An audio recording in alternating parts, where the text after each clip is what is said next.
Hey, you guys. Yeah. What? Hey, guys. Yeah. You guys. What? Yeah. You guys. Yeah. What cat? Did you know that C is the Roman numeral for 100? C comes from the Latin word centrum. Did you know that? Did you know that? I think it's pronounced Citrum. I think it's pronounced semen. Did you know that there are 100 letter tiles in a Scrabble game? I think it's pronounced. Yeah. What are you saying? What is it? What do you No, have? continue. Continue. How's it pronounced? Juniper, how's Scrabble I pronounced? think it's pronounced. Yeah?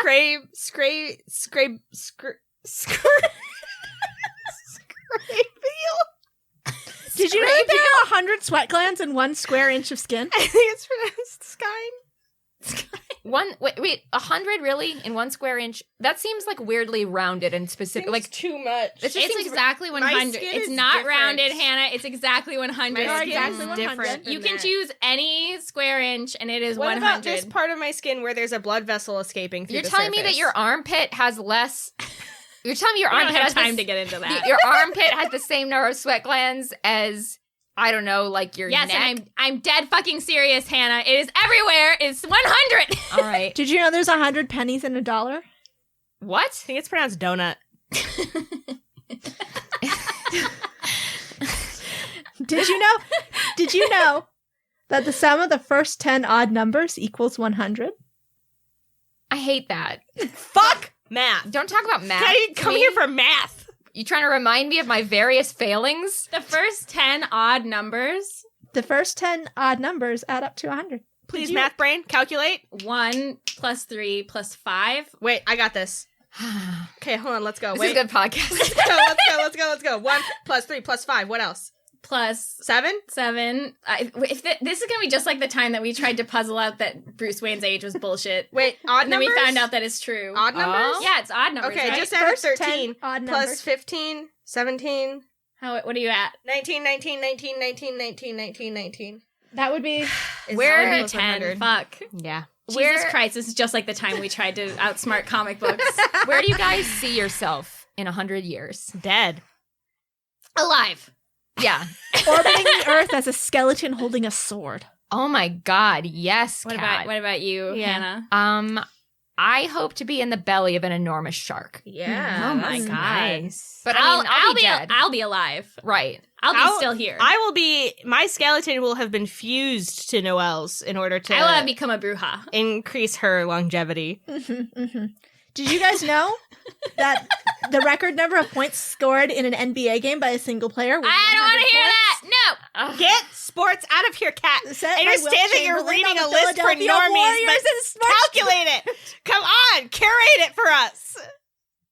Did you know that elementary school teachers across the nation organize a momentous event on the 100th day of school?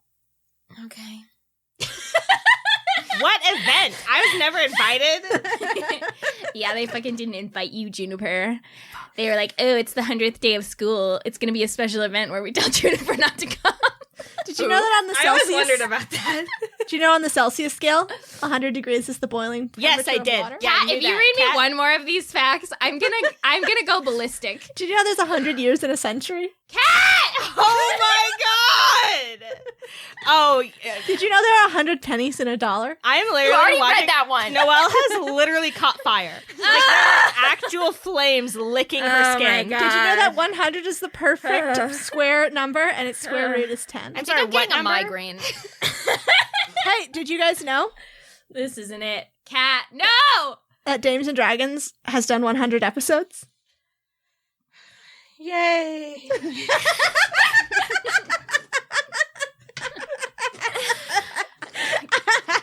It took 100 episodes for Kat to completely break our spirits. It's done. Well, this is the last episode of the podcast. Everything's gonna be wrapped up in this one I'm like episode. worried about Kat. Kat is like actually dying. Hysterical. This is not a fake laugh, though. It does sound like one. Yeah, I'm honestly kind of freaked That's out. like genuinely lost it. No, I've just finally broken you, and that is the truest joy of 100 episodes of doing podcasting with my friends. It's been I'm 100 goddamn fucking episodes, you guys. Yeah. I'm weeping tears of joy. Oh, You know what? Real tears. I'm just also weeping tears, and there. There's no Tears. water left in my body. Yeah. I mean, so- once the second time I heard about the number of pennies in a dollar, Yeah. the water did leave my body in protest. It's actually like the floor is wet with our collective bodily we're all juices. just withered husks. Yeah, we're just- Guys, did you know the person who lives to 100 is called a centurion? It's pronounced centurion. Well, folks. I'm trying to think of just really funny and good jokes about the number 100, but nothing's. There are really- none except for the fact that there are 100 U.S. state senators. 100 is the number of times that Kat is going to make this 100 Yeah, joke. we're gonna sit here and tell 100 Kat- is the number of times I'm gonna slash Kat's body with a knife to make her die. Holy shit! Right. You can stab me Escalated. 100 times and still I shall not die. Oh my Is God. that an anime? You'll be stabbed Yeah. and you'll just be like, more stabs. Say, stab me harder, daddy. Okay. Oh. Cat! Stab me 100 more times, daddy. Okay, Rasputin. Oh God.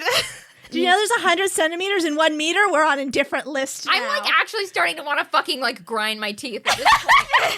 I have 100 facts about 100. I hate this. I hate this intro. I want to throw it in a fucking fire. Did you know there's 100 breeds of cats? There's more than 100 breeds of cat. There's exactly. Did you know cats make 100 different sounds?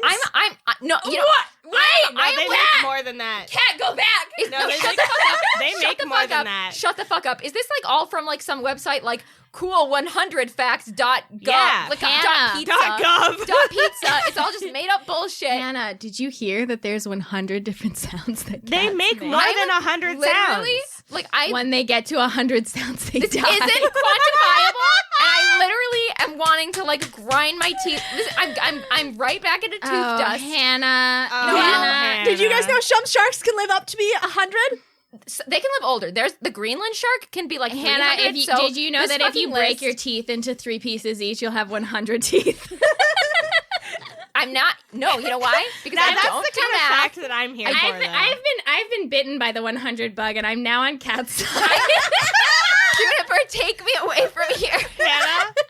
Did you know that female mosquitoes can live up to 100 days? Shut the fuck Not up. if I fucking kill them first, listen, Kat. I have never been more certain that this is some fake ass, shit ass website. This is probably the riddles.com of 100 facts. This was this No, website. it's real. I mean, like Sharks.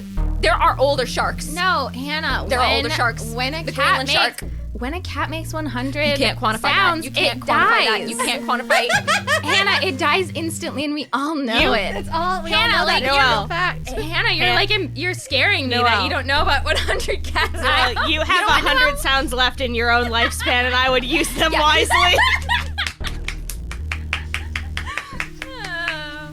Well, I know what I'll be using them for. Did you know the average hippo weighs 100 pounds at birth? Let's play D&D!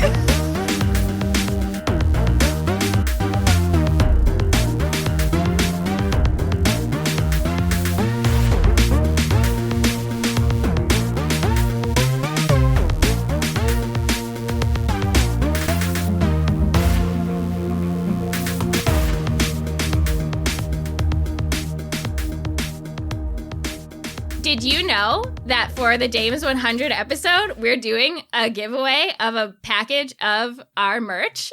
A fabulous prize package worth at least 100 pennies.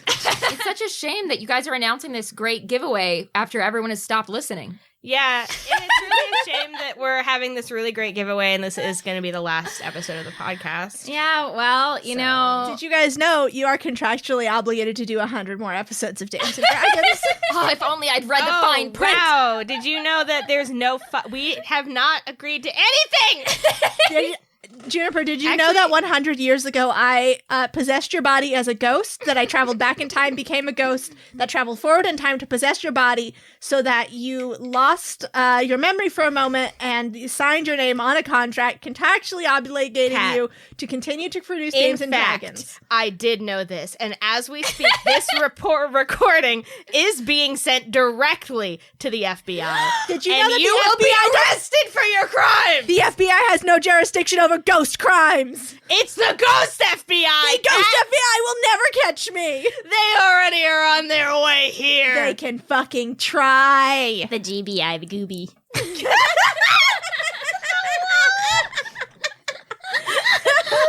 Stupid. Well, if you have traveled forward and backward 100 years in time to torment your friends, if you would like to torment my friends as much as I do, I am prepared to give away a beautiful prize package. Me, specifically. We will deliver Kat directly to your home. She will be bound, and she will be ready for ritual. The prize package. I am not offering myself up. I am offering a selection of beautiful merchandise from the Dames and Dragons store. If you would like to win this amazing mystery prize package, celebrating our 100 episodes, you just got to get on that little old Twitter, at ittybitty-old-twitter.com. And tweet with the hashtag Dames100. Tell us what your favorite intro is. Was it this one? I bet it was. If you say it was this one, you are instantly disqualified. No, you're instantly in the extra Kat prize is the one pool. giving away the merch. It's not us, it's just Kat.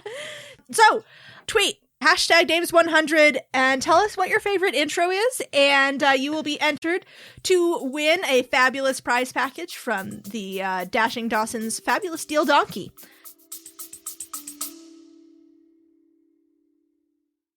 Are you suffering from high-quality podcasts? You see, quality podcasts stimulate parts of your brain, leading to an irksome condition called thinking.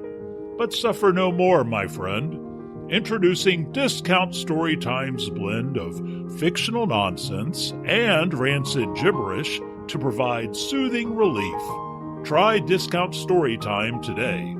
Available on most podcast catchers and at discountstorytime.com. Consult your healthcare provider before listening to Discount Storytime. Not intended to treat unicyclitis, pickleball liver, or jittering expectations. And one more time, just in case that was unbearably chaotic for you to listen to. I don't know why it would be. You can win for our 100th episode, which is this one, a merch package.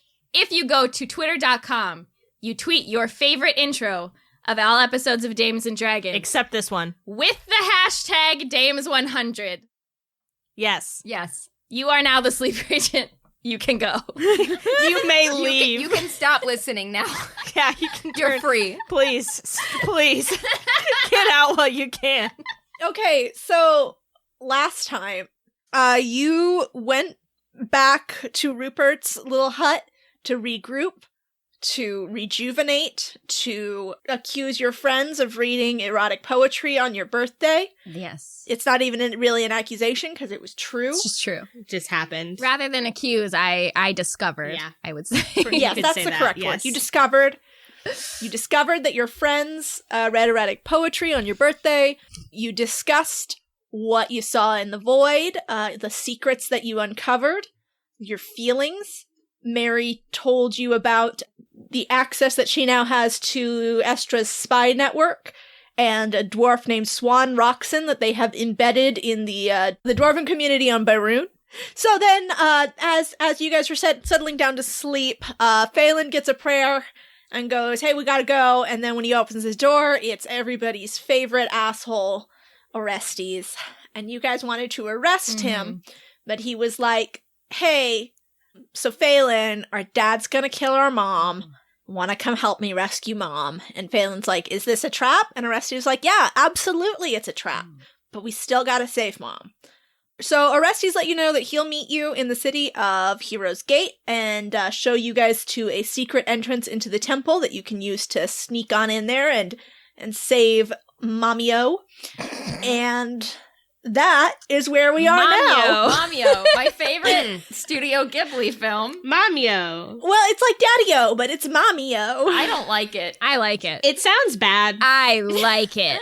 That's what people call me in the jazz clubs. They're like, "Hey, Mamio." All right. I'm not going to You the cool jazz cat. clubs. This is why I'm always trying to fucking get out of the club.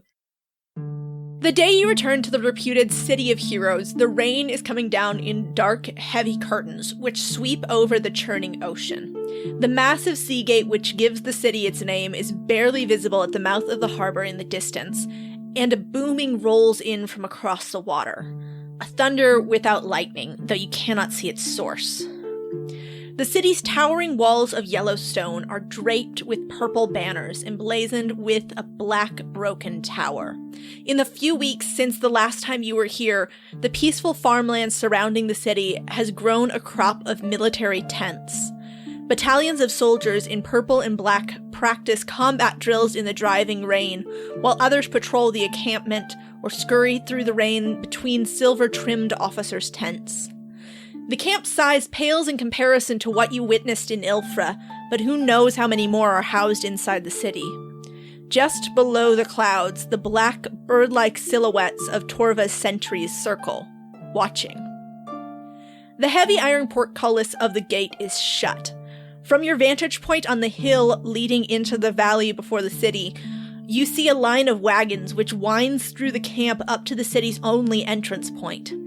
After a moment, the portcullis is raised just enough for one of the wagons to pass through, and then falls shut again, and the rest of the wagon line shuffles forward.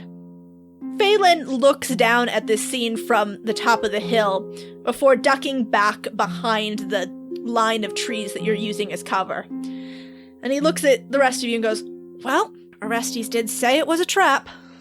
Kat, the camp it's just like a straight up military camp, like it's just like the one on Ilfra, basically. Yep, they've just set up the army has rebanded, has gotten back together, and they've set up camp outside of the walls of Heroes So Gate. wait, Kat, where are we? Did you say? So you're at the top of this hill. There's like a road that leads down. There's all these wagons, and there's also another road that leads like else to another place. The wagons are mostly coming from like this other road. You guys are up on this hill. Okay, all right. I turn to Falen and Mary and I say, "So, does anybody know anything about this camp? Why are they here?" Falen says, "Well, my father's largest temple is in Heroes Gate. So I'm guessing he's just massing his forces here before he moves on to whatever his next plan is. It's where Orestes and I grew up." What? Wait. In that temple? Yeah. I always thought you grew up like on Torva's jaw or something, 'cause that's like where your bedroom is. I imagined you growing up in, like, the void. I didn't grow up in the void. No, Orestes and I, we were raised in the temple here in Heroes Gate until we were, I think he was 12, I was 11, and that was the end of our childhood. And the rest of our lives, we were brought up in Torva's jaw. Right, okay. I mean, they were happy days, you know, before I realized, how fucked up my dad is, so. So, can we, like, see your childhood bedroom? Yes. Do you have, like, embarrassing posters? I mean, it was a cloister there were no posters. We've been in the cloister. Oh my god, it's like you're right, we were in the cloister! I meant to ask about that. My mom, when she prayed to me, she said she met some... Was that you? You guys met Phelan's mom? Yeah, buddy. Well, we were in disguise, so I guess Yeah. she just thought we were, like Torva priest people. But yeah, we did. Mm-hmm. How'd she seem? Disassociative. Yeah, wow, that's a oddly specific but accurate description, Corbin.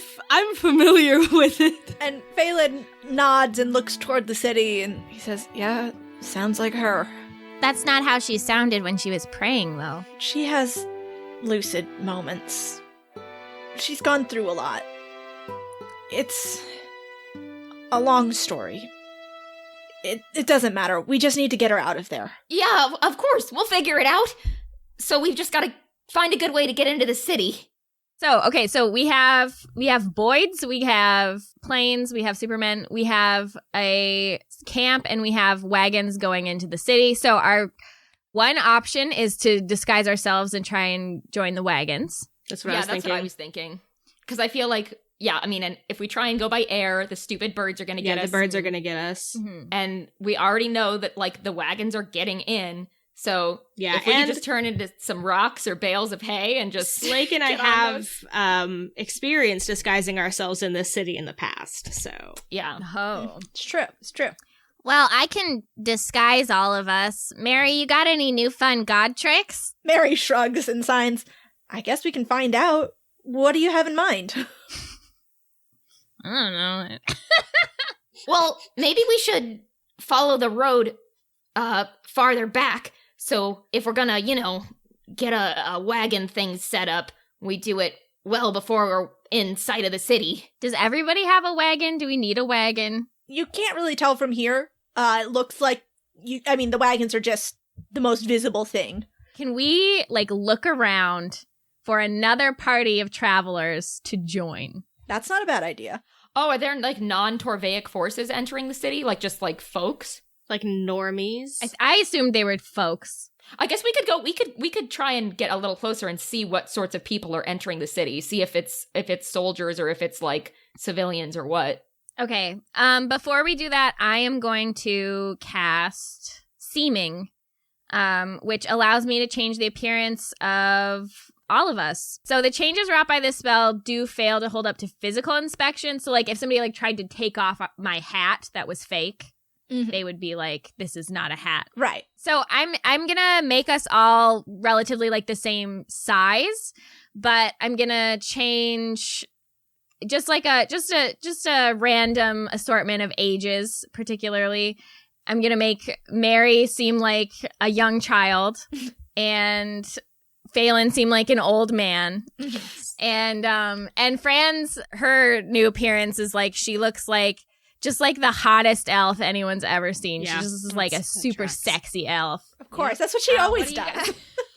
Yeah. Does she have blue hair? No, she has split hair, and half of it is white and half of it is black, like an e-girl. All right.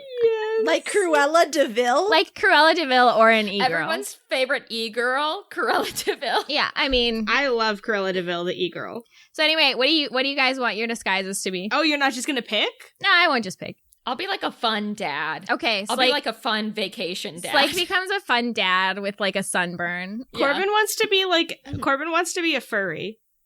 Okay, absolutely, it's done. And I mean, and this is Fran is just choosing what she thinks everyone would want. And of course she thinks that Falen seems old. She's kind of now your outsides match your insides. And she makes Corbin into, I don't know, what's is there a race that is furries? Well, there's that bird There's race. Kenku. Yeah, the you know Kenku, what? yeah. She'll make Corbin into a Kenku. Corbin just starts to cry. Corbin, do you want me to change it? No! Sorry, I finally feel like myself! oh God. I reach into my illusory fanny pack and I say, "Does anyone want snacks?" Phelan assumes an old man posture and then leans down to Fran and goes, "Is this really how you see me? Is this what you're attracted to?" Let's go. That was a yes. Mary signs, "We don't have time to unpack all of this." Wait, before I want to cast Pass Without Trace on everybody. Nice. So, you guys snake around so that you join the wagon line from the back. How do you want to pick out your, I don't want to call them your target, but The mark. your victims? Who looks like the most impressionable? Why don't you do a perception check? Okay, I got way over 20. Corbin, you are able to pick out, there's a wagon with, it looks like another family, a family of farmers, and there's one very strong looking woman with very buff arms, and she's got a child on each hip, and then there's another very much smaller woman who is fighting with the ox, and another child who is clinging to her skirt. And these two women are they are very distracted by their many children that they are, and their ox cart that they are wrestling with. So it seems like they seem distracted enough that you could get in with their party. Corbin points at them and says, "Lesbians. Mary signs they do look competent. They don't build them like lesbians. Let's go." Let's do it. I shove Corbin towards the oxen, like go animal handle the oxen and like help them out. So he runs over to the ox cart, and Kat, he says, "Oh, ma'am, please let me help you out with this." And then I'm gonna roll to animal handle the oxen and pray that I don't fail, because that would look bad. I didn't. Okay. 28. So those oxen. Oh, you calm those oxen right They're down. handled. You look into their beautiful oxen eyes, and you just whisper, "Ollie, Ollie, oxen free." And the oxen calm down. And the strong woman with the 2 children on her hips says, "Oh, well, thank you very kindly. They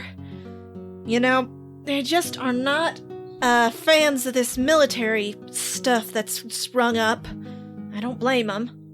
And she puts down one of the children, who runs over to the smaller woman, and she says, "Oh, are you all trying to get into the city as well? What happened? Do you have a cart?" I say, "Oh, yes, me and my chosen family here were just, we were on our way into the city, and wouldn't you know it, our cart, it got smashed, and its wheels got all fucked up, and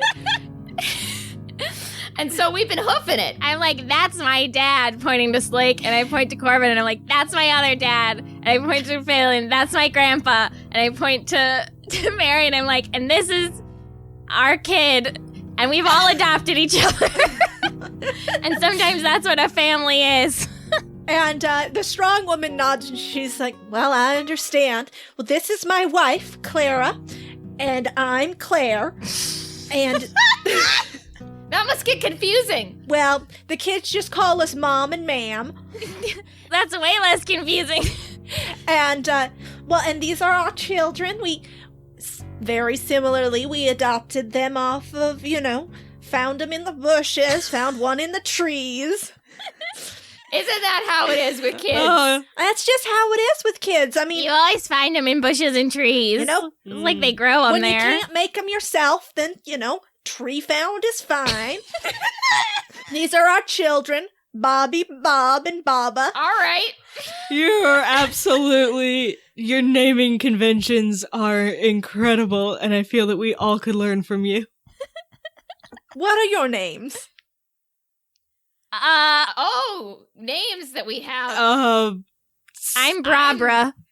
I'll be one of your kids from now on. I'm Brad. Brad the King. I'm Steez.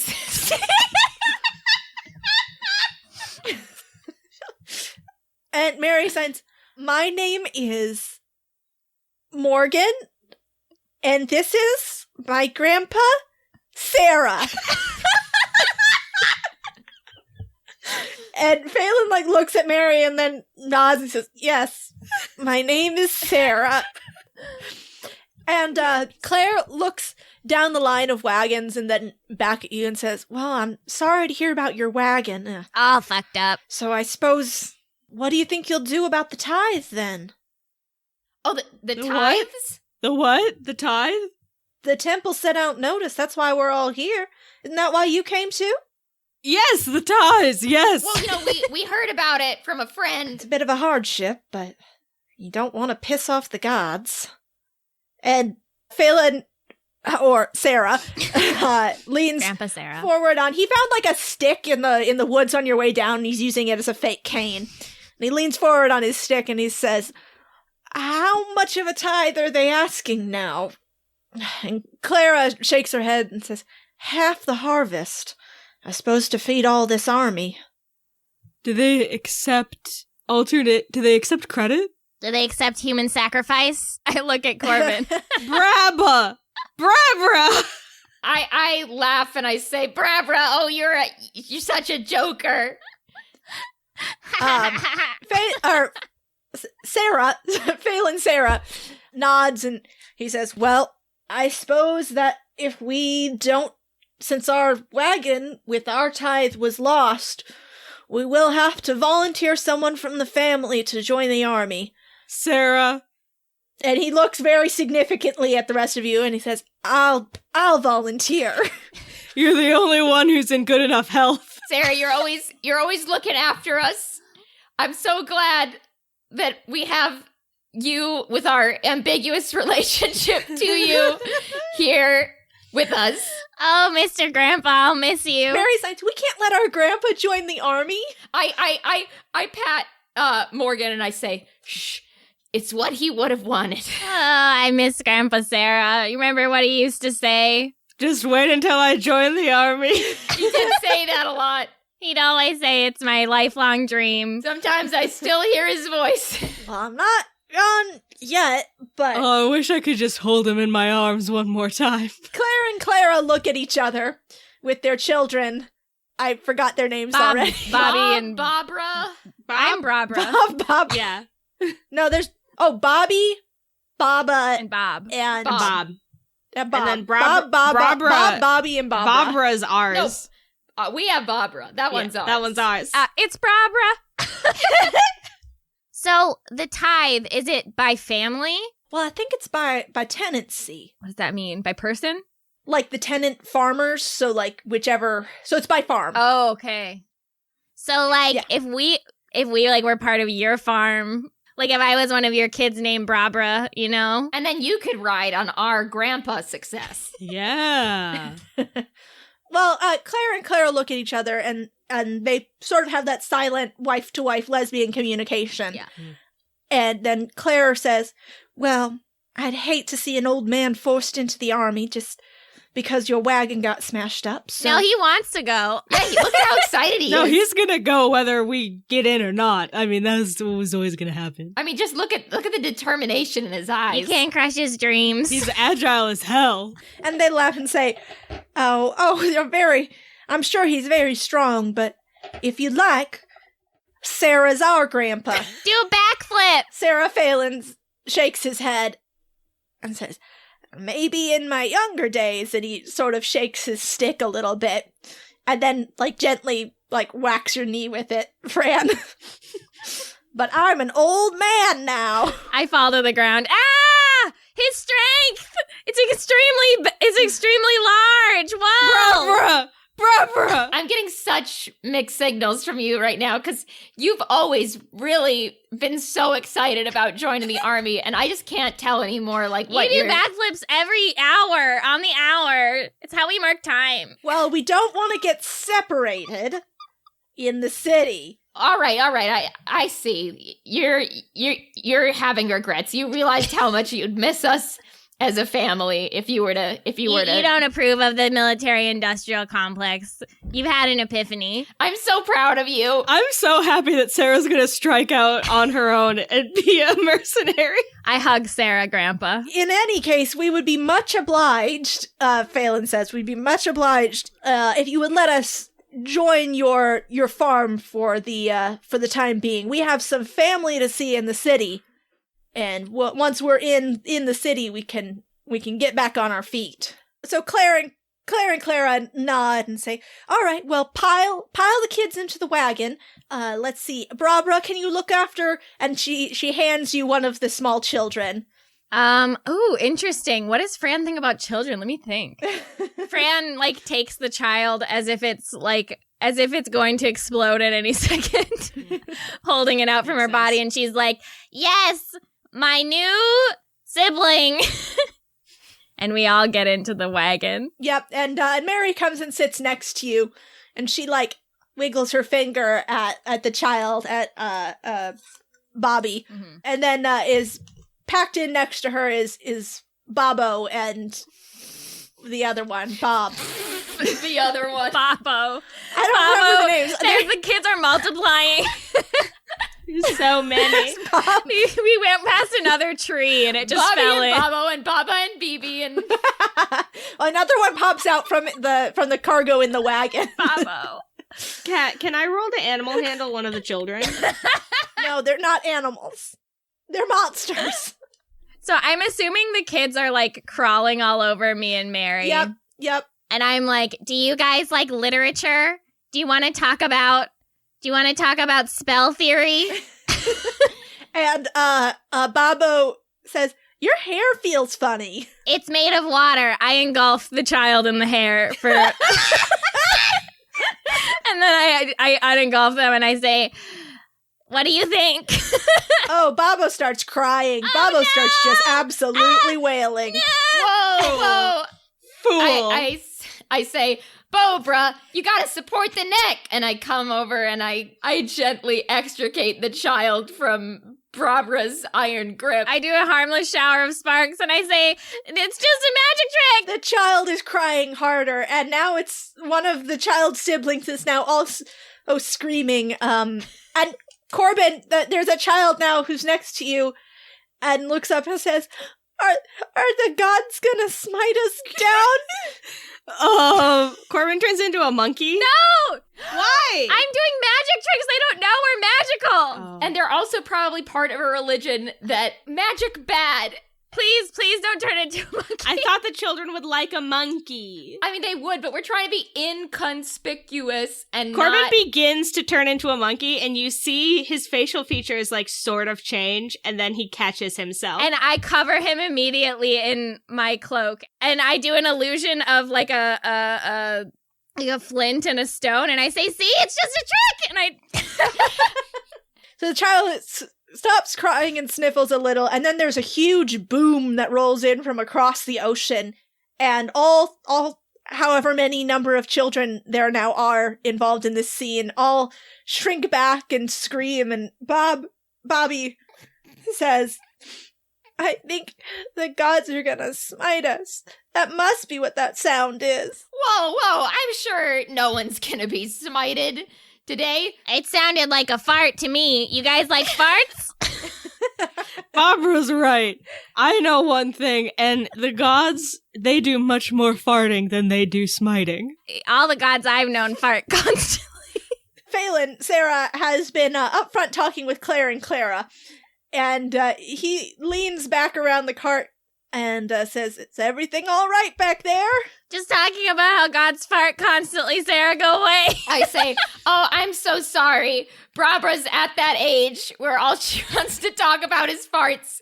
You know, they hit 23 and... It's just farts all day long. It's just farts all day. And of course, this one, and I elbow Corbin. What's your fake name again? Brad. Oh yeah, I elbow Brad, and I say, and this one just loves to rile the kids up. Oh, He's a real wild card, you know me. but I love him. Old man Phelan, nods and goes, all right, as long as you're staying quiet and inconspicuous back there, we don't want to draw attention to ourselves. Oh, you... Of course not. Classic Sarah with the sarcasm. Keep your farts in, Grandpa, and it won't be an issue. So you guys wait in line with this lovely family for a little while. As you move slowly along the path that leads through the military encampment, you get a good view of the goings abouts of the soldiers as they move around the camp. You watch as a cart brings a large shipment of cold iron through the camp that gives you sort of an eerie feeling as you watch it move. But other than that, you're not able to glean much information. Hey, can you guys make a perception check for me? Yes. By the way, Fran has now moved on to, just doing, weird dances to try and ingratiate herself to the children. Fran is doing TikTok dances. She's doing TikTok dances. She's just, and she's not well. Yeah.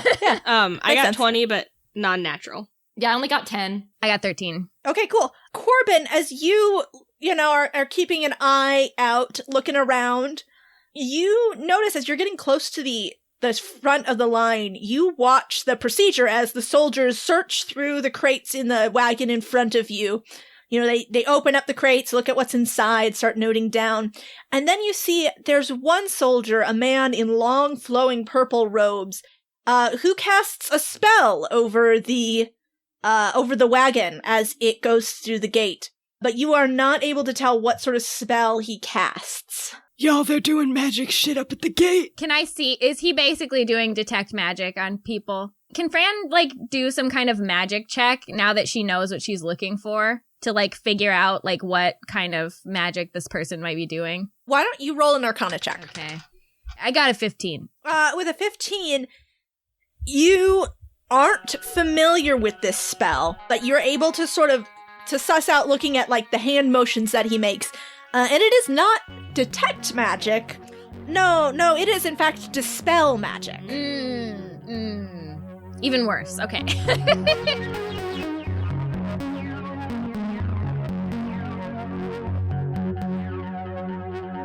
Welcome to this. Hello, my friend. Mercedes-Benz on the interstate. It's just a smooth jazz mid-roll.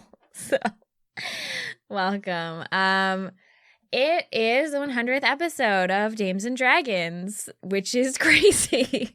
So, as we mentioned in the little bit after the intro, we are doing a Twitter giveaway for our 100th episode.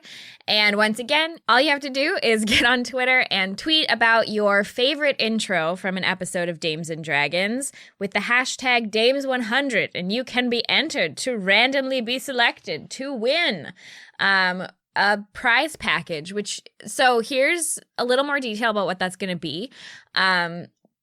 So we're going to do basically an assortment of prints and stickers and also one of the Dames and Dragons hats, and 3 people are going to win that. So basically we'll figure out how many Dames 100's tweets we have on our hands, then we'll randomly generate a number and figure out which person that is. And we will do that 3 times. There will be 3 winners. However, the first place winner is going to get something a little extra. So I don't know if you remember a little character called Diamond, a legend on the podcast, but I don't know if you remember the origins of the character Diamond way back in season 3 of this podcast. So Diamond was actually created by a listener who won kind of a similar giveaway at the time. And we are actually going to be offering the same thing to the first place winner of the Dames 100 giveaway. So if you are the first person selected after tweeting about your favorite intro, you will get to create some kind of NPC for Kat to then insert into the story. No guarantees it's going to be as legendary of a character as Diamond was. That may have been a one-time thing, but there will be a character that you will get to create, obviously within the bounds of what's appropriate. And yeah, it'll get to be on the podcast. So I think that's a very fun little prize. So yeah, tweet with the hashtag Dames100, favorite intro. We will get back to you later with who the winners are, and we will send them some stuff. And aside from that, as usual, I want to thank our beautiful Apple Podcast reviewers. So thank you so much to NOPLNX and also to Sapphic Stupidity, just in case we didn't thank you earlier. If you would like to get a shout out on the show, I really encourage you to leave us a review on Apple Podcasts. It is one of the ways that our podcast can gain a bigger listenership, and it is one of the most awesome things you can do to support the podcast. The only thing you can do that would be more awesome is to join the Patreon. And speaking of which, I just would love to thank our new patrons. So that goes out to Graze the Fae, Nicholas, Cassandra, Kayla, Danielle, Lovely and Lonely, Sal, Jade, Sup Tiger, August, Momo, and David. Thank you guys so much. Truly, the Patreon is what keeps us going and what supports us more than anything else. So like if you're a patron, you have a special place in our hearts. And just as a quick outline of what you can get if you donate to the Patreon, you get outtakes that are very funny, if I do say so myself. You get deleted scenes of things that just got cut for time, basically. And you also get awesome bonus episodes, which arguably may be better than the actual podcast. So if you love our podcast, I would suggest checking it out. Oh, we also do live streams, and we also send out merch to $10 people. We do a lot of stuff, and it's all nice. So yeah, if you want to get a shout out and become one of the people who is getting all those lovely things, you can head over to patreon.com/damesanddragons. And now for a word from one of the other awesome podcasts on our network. Hi, I'm Josh, and I run an actual play podcast that I'd like you to check out. I'm using the Godbound system, and I create a sandbox-style game in a large city called Moxbury. All of the player characters are evil, and I think that this really creates an interesting narrative because... Nobody cares! I, Azrael, had to reconfigure reality to become the evil saint of Palor. Now I plan to overthrow the government of Moxbury and amass followers. Then I will become... You wouldn't know the first thing about reconfiguring reality. I did it, not you. I, Milana, want no part of your feeble plans. When my plan comes to fruition, all of Moxbury will become my undead army, with them at my command. They have to be dead before they become undead. I'm going to silence this entire city and prove myself. Prove Gerlach worthy of the goddess of the void. No! Leave the monsters. I, Nuak Godslayer, will raise an army of monsters. They will overthrow our human leaders and live free. And I will be there. Will all you quit your bickering and shut your faces? I, Brimstone, hear enough voices in my head without all of you talking over each other. All I want to do is kill the wizard Shalazar. It doesn't sound too difficult, does it? If I have my way, it will be. Check out Tales from Moxbury wherever you find your podcasts or geekspective.com. And last of all, a message to the beautiful, terrible, powerful Chantel. Hey, Chantal, what's up? I love you. Thank you for letting me sleep over at your house recently. It was so much fun. And you fed me soup. And we had spicy convos, Chantal. And also, the code word is curious illustrations. The sleeper agent is active. Go!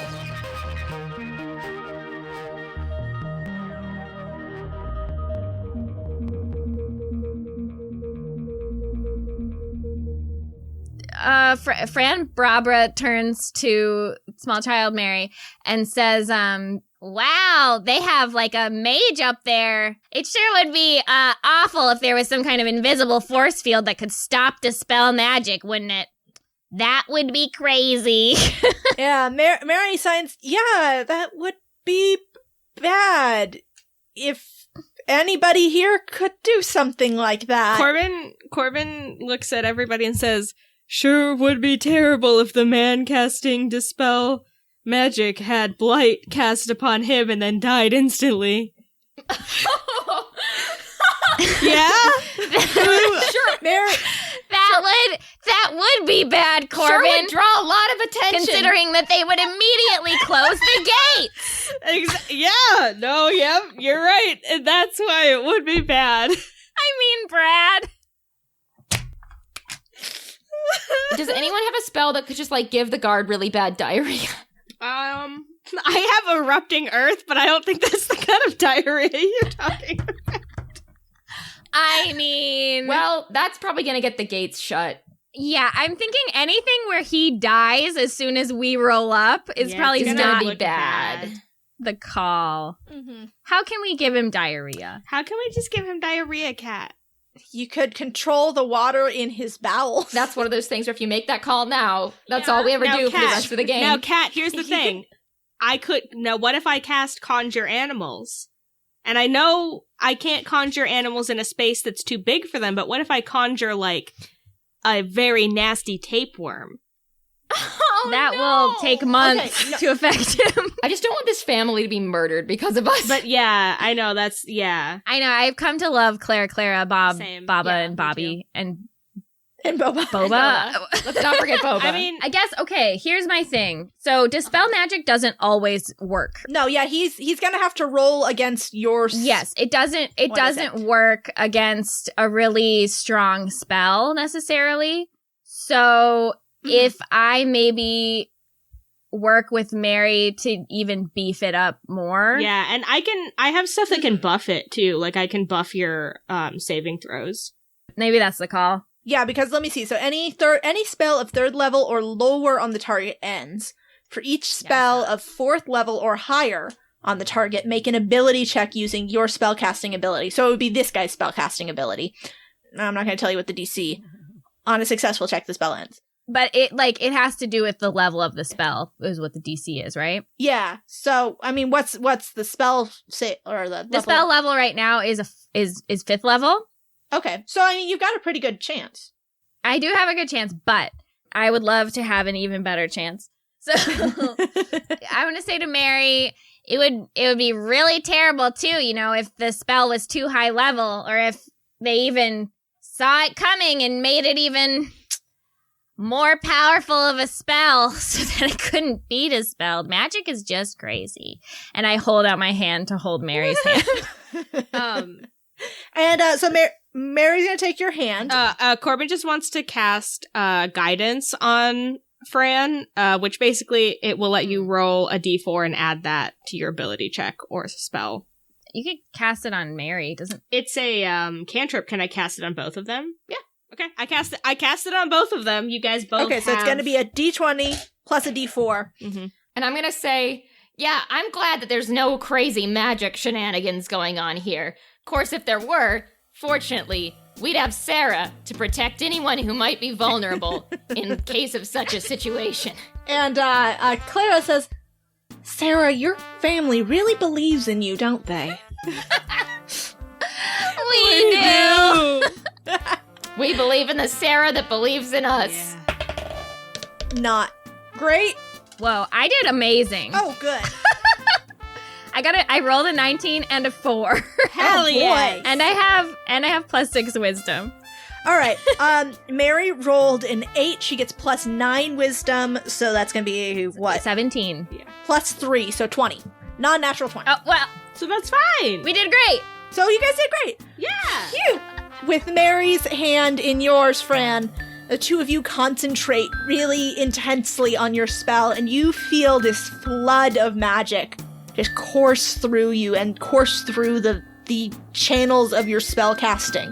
And our disguises get so dope. You can touch the things that were previously just illusions. Right. And Falen suddenly just feels really old. Yeah, he just feels old as fuck. And I'm dancing. As you guys approach the gate, the guards come forward to search the wagon, and they usher the children out of the way. And you watch as the mage begins to chant his spell. So the DC is 10 plus the spell's level, so the DC would be 15. So I'll give you guys a plus 3 advantage to the... and we'll go with what I just accidentally rolled, which was a 2. Hey! So, as this spell is sort of... You can feel it picking at your magic, just sort of pulling at the loose threads of magic that are woven around you guys. But you really get the sense that this guy has been doing this all day so far, and the rain is just incessant, and there are kids, and they are screaming, and then there's this booming in the distance, and that's super spooky, and he's just he's phoning it in. We've all been there. Hell yeah, I respect this dude. I respect him. I'm glad we didn't give him diarrhea. I know, I'm so glad we didn't fatally impact his bowels. Yeah, me too. And so after they cast the spell and nothing happens, and they look through the sacks and the crates that are loaded up into the cart, they, wave you through, and you are now in the city of Heroes Gate. Whew. Whew. Whew. And so after you're through, Claire just goes, whew, man, I know there's nothing that we were hiding, but I always get nervous when they do those sorts of checks. I also get irrationally nervous for no reason. Yep, just normal thing to feel. I really fit into your family, huh? During that. Irrational nervousness is a family trait for all of us except Sarah. It was real nice meeting you folks. I suppose you're probably ready to get to your family out in the city. Do you know which way? Are they out in the trade district, or are they in the merchant's quarter? I don't know. We gotta figure it out. But thank you so much for your help. I start looking through my bag to find something to give these people. Because I feel indebted to them now. Let me just look. We have money. We do have money. I mean, you could give them money, but you could also give them a random magical item that you guys don't use. Yeah. Yeah. I give them the Rod of Burning. I didn't even know we had that. Well, it's because I never use it, because I always forget. But Fran could have gotten great use out of it, but she never uses it. So it's basically just a stick that you can hit people with, but if you insult them, you do extra damage. Mm-hmm. Mm-hmm. Oh, okay. And I say, if you ever are in trouble, you use this stick, okay? And you call that person an asshole, and I promise you it'll turn out okay? Okay, all right? And Clara takes the stick and she goes, "Oh, all right. Well, thank you. Wish you all the best. I hope." Do you want some money? Oh no, it's no trouble at all. You guys have a nice time in the city, and then you go separate ways. I hug all the kids first. Baba.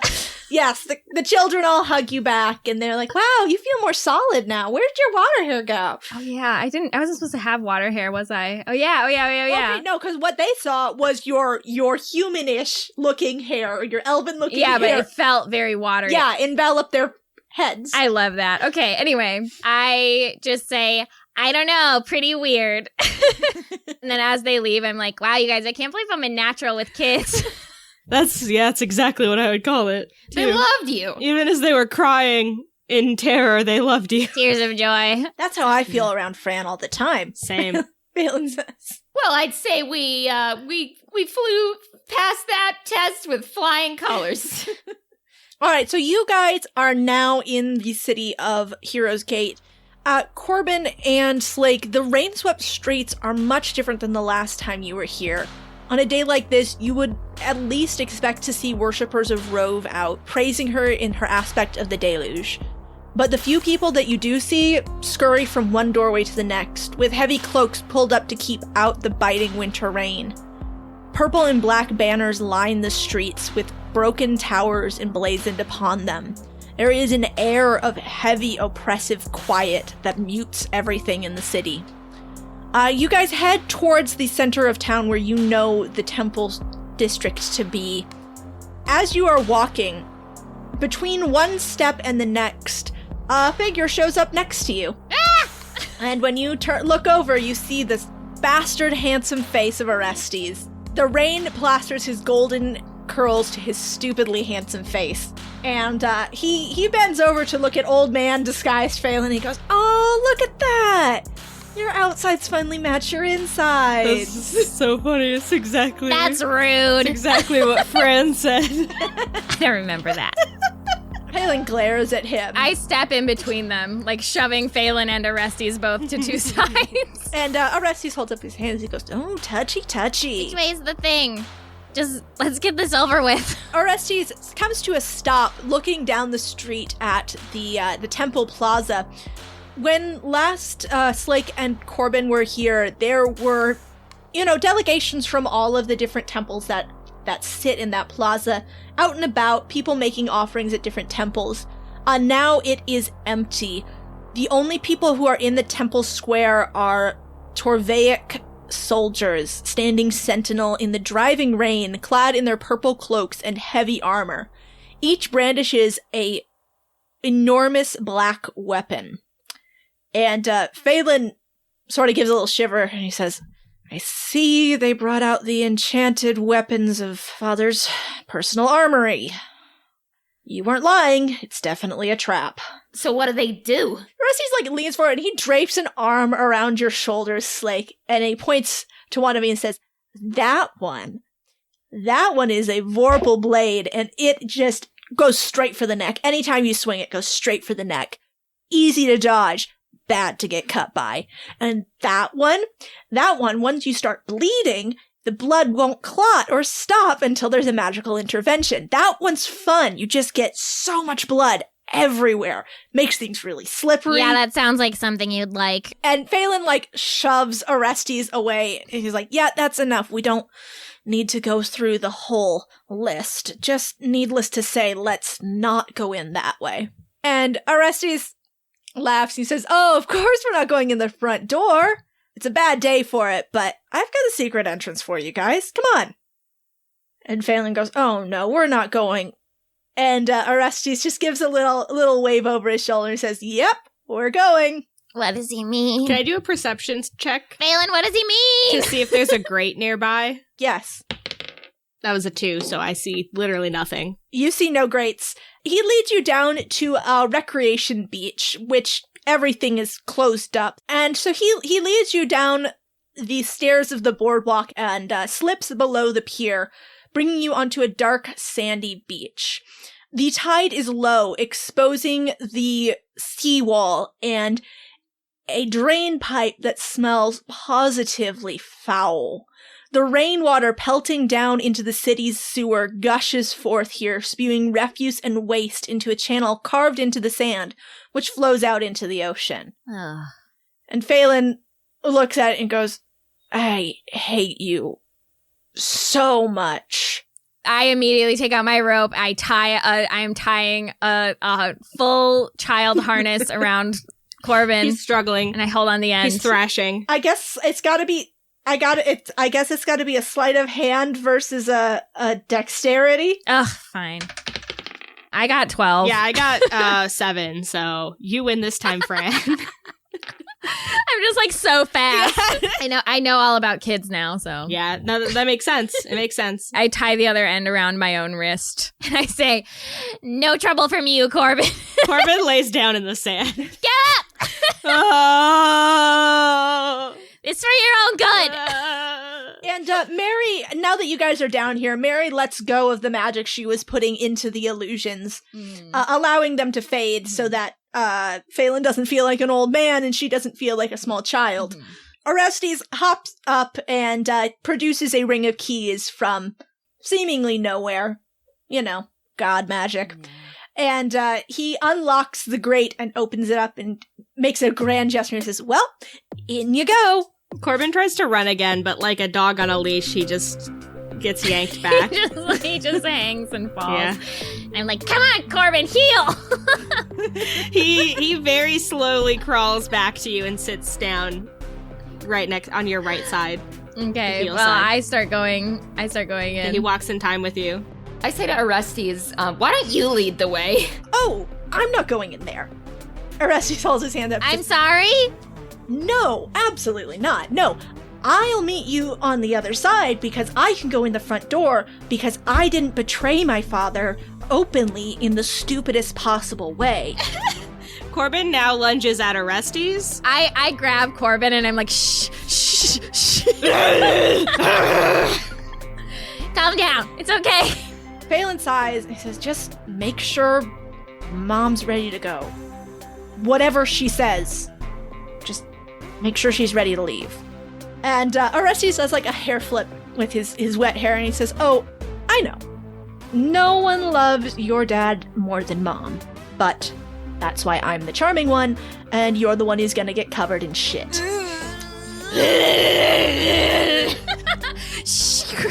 Then he does a little flourish and he is gone. You can be charming and covered in shit. Before the day is over, I'm gonna turn into a monkey and throw my shit at that guy. Yeah, do Mark it. my fucking words. Mark my words. I am not going to stop you, Falen says. Yeah. Finally. Speaking of shit.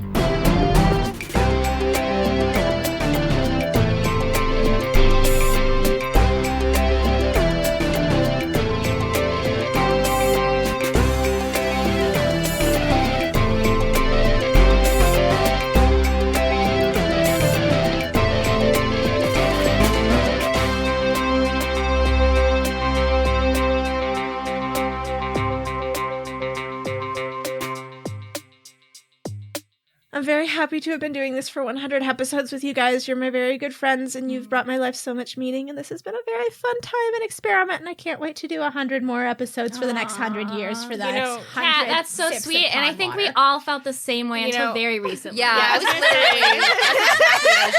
was gonna say that exact same thing. Think about until maybe like 100 seconds ago, I would have said yes, I agree, but no longer. Not anymore. No, but it's true, Kat. It's true. It was true. It was true. It was very true. It's still true for me, Kat.